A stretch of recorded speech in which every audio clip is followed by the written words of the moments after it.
Welcome to On the Beat.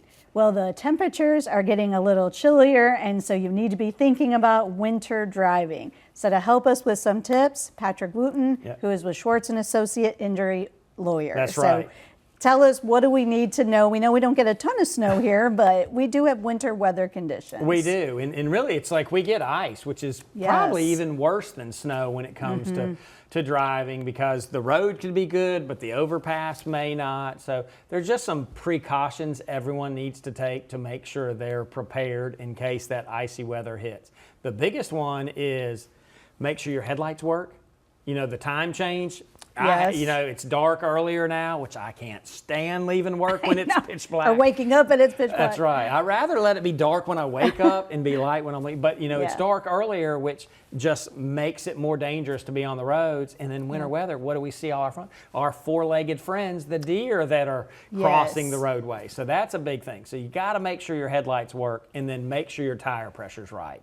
Because if your tire pressure is not right, you can easily lose control of that vehicle if you hit ice or a wet, you know, a slush spot or anything like that. And that's a great tip. I saw some meme that said, like, you know, it's winter when you get that little symbol that says your tire pressure's lower. Exactly. But it happens with the colder weather. It does, you know, and that's why that gauge is on your dashboard to warn you. And so you can't just ignore it. It really is vitally important to have the right tire pressure. Yeah, I'm so glad they have that warning now. Now, another question for you, and we talk about this a lot, distracted drivers. How does that contribute with winter driving? Yep, I think it's twofold. A, distracted driving anytime is absolutely dangerous, but you mix in the fact that it's dark now and the roads could have ice on it, or you're dodging a deer and it just turns up the volume of the distraction. Now, any other suggestions you would have for winter driving in icy conditions? We talked about bridges. What do you recommend? The big thing. Stay home? Well, A, watch the weather. Watch WCBI. Watch the weather team to know what the conditions are going to be like. And if you have to get on the roads, give yourself more time. Speed is the #1, you know, contributor to accidents, is that folks just don't slow down to take into account that there may be ice or maybe some slick spots on the roadway. So slow down and just give yourself more time to get to where you're going. And I've always wondered this too. When you have an accident, what do you do?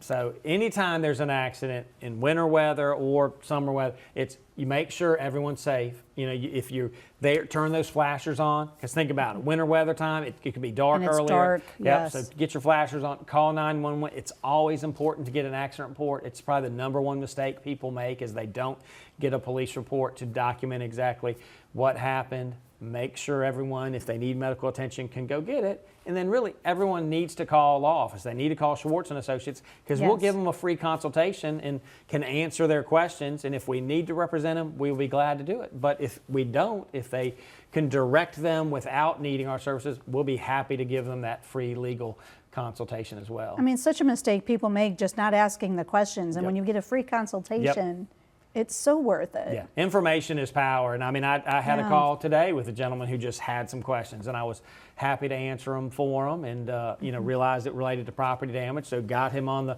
pathway so he can go get his car fixed and get back on the road. We're almost out of time, but how soon do I need to file that report? Get that action report immediately, and then really, it's really important to call a lawyer sooner rather than later. So, and thankfully, most folks call us within a matter of 1 to 3 days of the accident, and that's really important, just so we can start answering those legal questions for you. Don't guess, get the answer. That's right. So Patrick Wooten, thank you so much. Thank you. The information for SCHWARTZ & Associates Injury Lawyers is on your screen. Welcome to On the Beat.